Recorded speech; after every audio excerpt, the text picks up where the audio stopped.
नमस्कार, स्वादमध्ये स्वागत आहे तुमचं। आज आपण मुगाची डाळ घालून मुळ्याच्या पानांची भाजी बनवणार आहोत। मुळ्याचे पानं जर तुम्ही काढून फेकून देत असाल तर ही भाजी नक्कीच करून बघा, खूप चविष्ट अशी होते। आणि नवीन आलेला असाल चॅनलवर किंवा आतापर्यंत माझे चॅनल सबस्क्राइब केलेले नसेल, हा व्हिडिओ पूर्ण बघून घ्या आणि माझ्या चॅनलला न विसरता सबस्क्राइब करून घ्या, बेल बटन ऑन करून द्या, लाईक कमेंट व शेअर नक्की करा। चला मग आता भाजी बनवूया।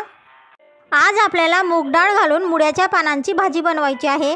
शेंगदाणे घालून ही मी मुळ्याच्या पानांची भाजी बनवलेली आहे। त्या भाजीची लिंक मी डिस्क्रिप्शन मध्ये दिलेली आहे। डिस्क्रिप्शन मध्ये जाऊन त्या लिंकला क्लिक करा व शेंगदाणे घालून मुळ्याच्या पानांची भाजी कशी करायची तेही नक्की बघा। आता ह्या मुळ्याच्या पानांचे आपण पानं काढून घेणार आहोत आणि ह्या ज्या काळ्या आहेत हे आपण टाकणार नाहीत, म्हणजे फक्त पानं काढायचे, काळ्या टाकायच्या नाहीत।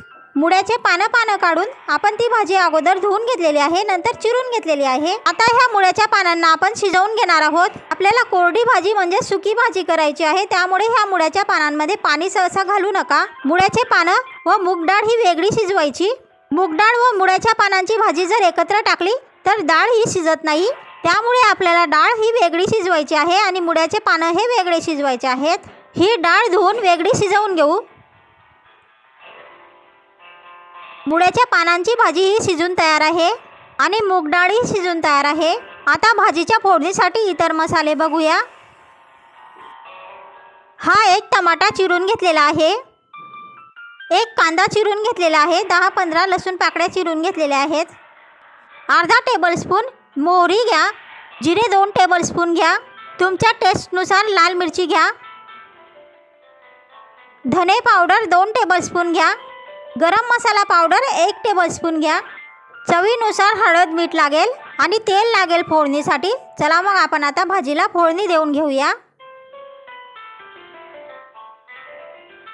तापलेल्या तेलामध्ये मोहरी घालून घेऊ,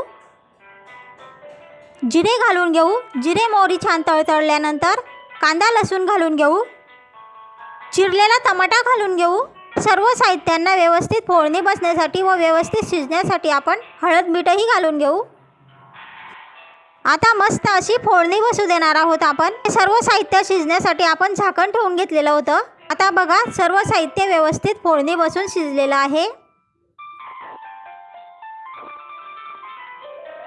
आता आपण लाल तिखट घालून घेणार आहोत, धने पावडर घालून घ्या, गरम मसाला पावडर तीही घालून घ्या। आता व्यवस्थित फोडणी बसू देऊया।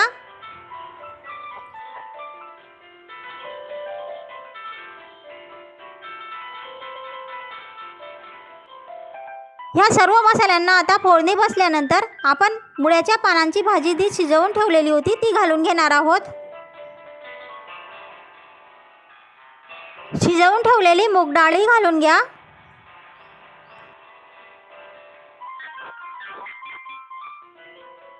आता सर्व व्यवस्थित मिक्स करून घेऊ। ही सर्व भाजी शिजलेली होती, त्यामुळे आपल्याला जास्त शिजवण्याची गरज नाही। साधारण 5 मिनिटं गॅसवर ठेवल्यानंतर आपली भाजी तयार आहे। नक्कीच करून बघा मूग डाळ घालून मुळ्याच्या पानांची भाजी, आणि कशी झालेली आहे तेही नक्की सांगा। आणि नवीनच आलेला असाल माझ्या चॅनलवर किंवा आतापर्यंत तुम्ही माझं चॅनल सबस्क्राइब केलेलं नसेल तर अशाच नवनवीन रेसिपीचे व्हिडिओ पाहण्यासाठी माझ्या चॅनलला नक्कीच सबस्क्राइब करून घ्या, बेल बटन ऑन करून द्या, व्हिडिओला लाईक करा, छानशी कमेंट करायला विसरू नका।